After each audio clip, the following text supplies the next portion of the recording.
আসসালামু আলাইকুম ওরহমতুল্লাহি ওবারাকাতু। আমরা সূরা নিসার 12 নং আয়াত পর্যন্ত শিখেছি। এবার 13 নং আয়াত সহিহ শুদ্ধভাবে শিখব। আর আপনি যদি আমার চ্যানেল নতুন হয়ে থাকেন অবশ্যই আমার চ্যানেল সাবস্ক্রাইব করে লাইক করে দেবেন। আর এই 13 নং আয়াত শেখার আগে আপনাকে 4 থেকে 5টা বিষয় বলে দেই, সেই বিষয়গুলো খুব গুরুত্বপূর্ণ। 1 নম্বর হলো জজম, অর্থাৎ এই চিহ্নকে বলা জজম। জজম হলো হরফ ডান দিকে হকের সঙ্গে মিলে পড়তে হবে, যেমন তালাম যে তিল। 2 নম্বর হলো তাসদিদ। এই যে আপনি দেখতেছেন তাসদিদ, এখান থেকে দেখে দেয় এই যে লামের পরে তাসদিদ রয়েছে, এই 3টা ছিল যে হরফ থাকবে সে হরফ 2বার উচ্চারণ করতে হবে, যেমন দাল লাম পে দুল লাম খারাজ ল দুল ল, তার লাম কবে উচ্চারণ হলো 2বার। 3 নম্বর হলো যদি পেশের বাম পাশে জসমুল্লাহ ওয়াও অথবা জবরের বাম পাশে খালি আলিফ, জেরের বাম পাশে জসমুল্লাহ ওয়াও থাকে, তাহলে সেখানে আমরা এক আলিফকে টেনে পড়বো। এটা হলো 3টা। 4 নম্বর হলো যেখানে আমরা খারা জবর পাবো, এই যে খারা জবর রয়েছে এরকম খারা জবর খারাজের উল্টা পেশ পাবো, সেখানে আমরা এক আলিফ করে টেনে পড়বো। আর 5 নম্বর হলো গুন্না। গুন্না আমি যখন এইগুলো তেলাওয়াত করবো তখন বুঝতে পারবেন কোন জায়গায় গুন্না করতেছি, কেন করতেছি, এগুলো সেই অনুপাতে সে গুন্না করতে হবে। তাহলে শুরু করে দেখ, বিসমিল্লাহির রহমানির রহিম, তিলকা হুদুদুল্লাহ। তালাম যে তিল, কাবজর কা, তিল কা, হা পেশ হু, দাল পেশ দু, পেশের বাম পাশে জসমুল্লাহ ওয়াও একালিফ টানো হুদু, দাল্লাম পে দুল লাম খারাজ ল দুল ল।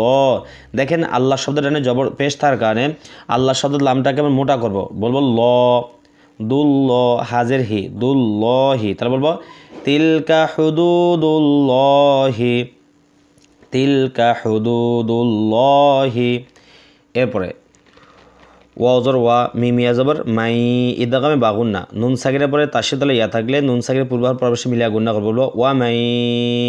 আর কালার বোর্ডের জন্য তানমিনে নুন সাকিনের পরে যে হরফ থাকবে সে হরফের সবুজ করার অঙ্ক থাকলে নুন সাকিনের পূর্বাহার পরবেশে মিলিয়া গুন্না করবো, বলো ওয়া মাই।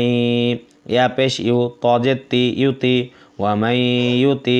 আইন লামজের ইল, আইন লামজের ইল, লাম খারা জবর লা, ইল লা, হা জবর হা, ومن يطع الله ومن يطع الله। ওয়াও রজর ওয়ার সিনা পে সু, পেশের বাম পাশে জসমুল্লাহ ওয়াও একালিফ টান, ওয়ার সু, লাম জল্লা, হা উল্টা পেশ হু।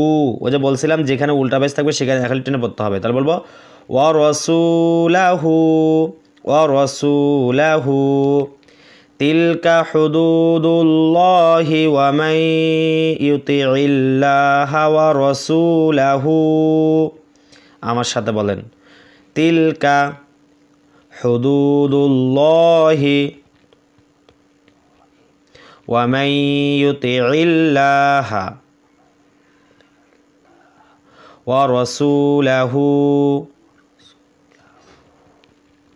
এরপর দেখেন ইউদখিলহু, ইয়া দাল পেশ ইউদে, দালটা হলো কলকলার ধাক্কা দিয়ে পড়তে হবে। কলকলার 5টি কফ ত বাজিম দাল, আর এই পাশে হলো জজমুলের ধাক্কা দিয়ে পড়তে হয়, যেহেতু দালের উপর জজমুলের ধাক্কা দিয়ে পড়বো। আর কালার পড়ার জন্য যে হরফের উপর লাল কালার অঙ্ক থাকবে সেই হরফটাকে অবশ্যই ধাক্কা দিয়ে পড়বো। তাহলে ইউদে খলামদের খিল, ইউদ খিল হা পেশ হু, ইউদ খিল হু। জিম নুন জবাব জান, নুনে তাসিদ গুণা করা ওয়াজিব। আর কালার পড়ার জন্য তাসিদ দ্বারা নুনের কমলা কালার অঙ্ক থাকলে অবশ্যই গুণা করতে হবে। জান, নুন খারা যাব না, যেখানে খারা যাব সেখানে একালিফ টান, জান না। তা দুইজের তিং, ইকফা। কেন ইকফা? দেখেন এই যে তানবিন, 2 জবর 2 যে 2 পেশকে তানবিন বলা হয়।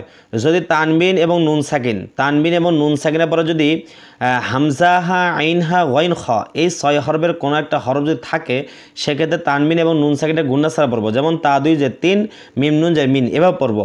আর যদি না পাওয়া যায়, অর্থাৎ হামজা হা আইন হা ওয়াইন খ সবে না পাওয়া যায়, সেক্ষেত্রে অনুসাদ্য গুণা করে পড়তে হবে। যেমন এখানে দেখেন তানবিনের পরে এই 6 হরফের কোনো একটা হরফ নাই, এখানে নুন সাকিনের পরেও দেখেন নাই, সেক্ষেত্রে তানবিন এবং নুন সাকিনের অনুসাদ্য গুণা করবে। কীভাবে দেখেন, জান্নাতিন। কালার বোর্ডের জন্য নুন তানবিন এবং নুন সাকিনের পরে যে হরফ থাকবে সে হরফ সবুজ নীল কালার অঙ্ক থাকলে তানবিন এবং নুন সাকিনটা অনুসাদ্য গুণা করতে হবে, এটা কালার বোর্ডের জন্য। জান্নাতিন।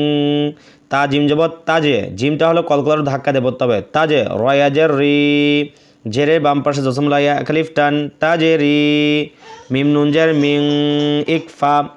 জান্নাতিন তাজেরি মিং, তাহা যাব তাহ, বাতা ছেড়ে দিয়ে তাহ, তাজের তি তাহতি, হালাম জোর হাল, তাহতি হাল, তাহতি হাল। হামজানুন যাব আন, হা পেশ হা খারা জোর হা, আন হা র পেশ রু, আন হারু, তাহতি হাল আন হারু।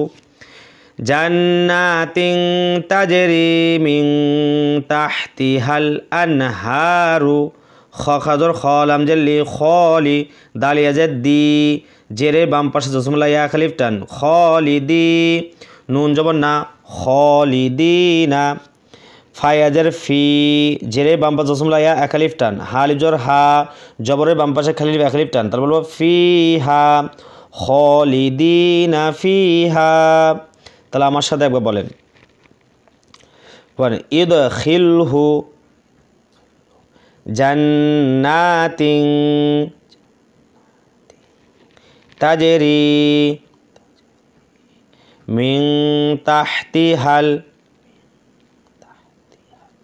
আনহারু খালিদিনা ফিহা।